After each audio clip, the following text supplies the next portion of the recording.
Hello everyone, welcome back to my YouTube channel. আশা কৰো আপোনালোক সকলো বহুত ভালে আছে কুশলে আছে আৰু ইমান কম দিনৰ ভিতৰতে মোক ইমানখিনি মৰম জাচাৰ বাবে থ্যাংক ইউ আৰু এনেদৰে আশা কৰো এনেদৰে আগুৱাই লৈ যায় যাতে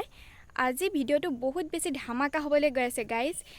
কাৰণ সকলোৰে প্ৰিয় গাহৰি মাংস নহয় জানো লৰা সকলৰটো বহুত বেছি ফেভাৰিট হয় তো মোৰো কিন্তু বহুত বেছি প্ৰিয় হয় গাহৰি মাংস তেনেহলে বলক কেনেকৈ মই গাহৰি মাংসখিনি বনাও আপোনালোকে চাই থাকক ভিডিওটো স্কিপ নকৰাকৈ চাই থাকক আৰু লগতে মোৰ চেনেলটো সাবস্ক্ৰাইব কৰি দিব লাইক কৰিব কমেন্ট কৰিব আৰু শেয়াৰ কৰিব তেনেহলে বলক ভিডিওটো মই ষ্টাৰ্ট কৰো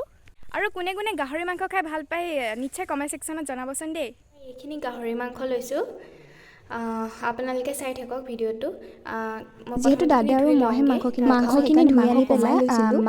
গাহৰি মাংসখিনি 10-15 মিনিটমান বইল হ'বলৈ দিছিলোঁ এয়া আপোনালোকে দেখিছে গাহৰি মাংসখিনি বইল হৈছে 10-15 মিনিট এনেদৰে বইল হ'বলৈ দিব লাগে বইল কৰি পিছত এটা বাউল এটাত এনেকৈ থৈ দিছোঁ এয়া মাংসখিনিৰ কাৰণে মছলাখিনি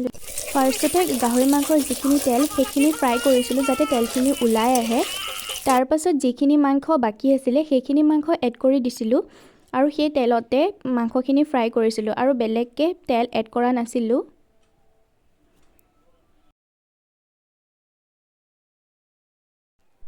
এয়া তাৰ পাছত গোটা নহৰু পিয়াজ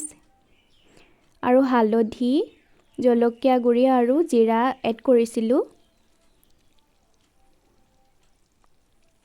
এয়া আপোনালোকে দেখিছে আমি অকনো তেল দিয়া নাছিলোঁ এয়া গাহৰি মাংসৰ পৰা ওলোৱাই তেল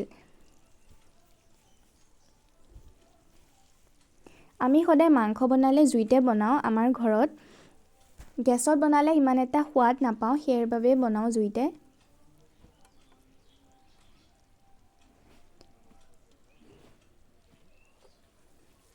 তাৰ পাছত মাংসখিনি 10-15 মিনিট মান ভাজি আছিলোঁ আপোনালোকে মাংসখিনি দেখিছেনে ইমান ধুনীয়া হৈছে মাংসখিনি অলপ টাইম ফ্ৰাই কৰি আলু এড কৰিছিলোঁ আৰু লগতে আপোনালোকে সোৱাদ অনুসৰি নিমখ এড কৰিব মাংসখিনি অলপ টাইম ভাজি দুটা বিলাহী এড কৰিছিলোঁ আপোনালোকে পেষ্ট কৰিও ল'ব পাৰে মই এনেদৰে এড কৰিছিলোঁ এনেদৰে বনাই খাবচোন সঁচাকৈ কিন্তু বহুত টেষ্ট লাগে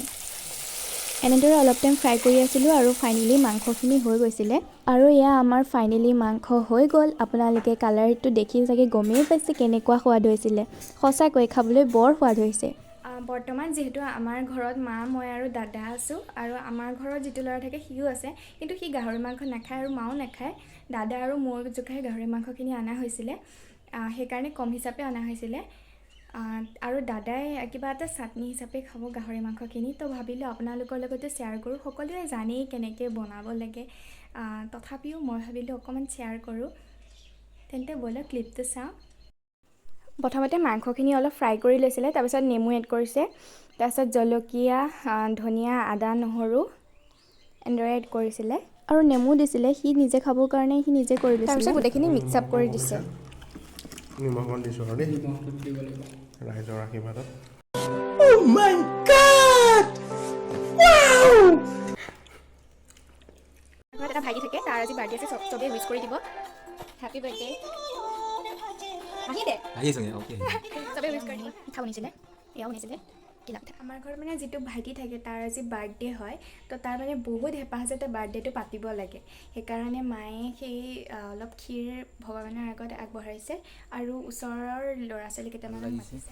বাৰ্থডে পতাৰ কাৰণে কি খোৱাল বাৰু এতিয়া পায়স থাকিব আৰু কেক থাকিব আৰু মিঠাই থাকিব আৰু চাহ বিস্কুট আৰু এইফালে মায়ে ক্ষীৰ বনাই আছে মৌ এড কৰি দিছে নেকি মৌ ন এইটো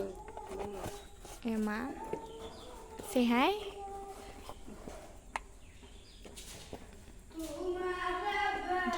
আৰু এয়া ক্ষীৰ হৈ গ'ল আমি এনেদৰে তাৰ বাৰ্থডেটো চেলিব্ৰেশ্যন কৰিলোঁ আৰু ময়ো ইমানতে ভিডিঅ'টো সামৰিব লৈছোঁ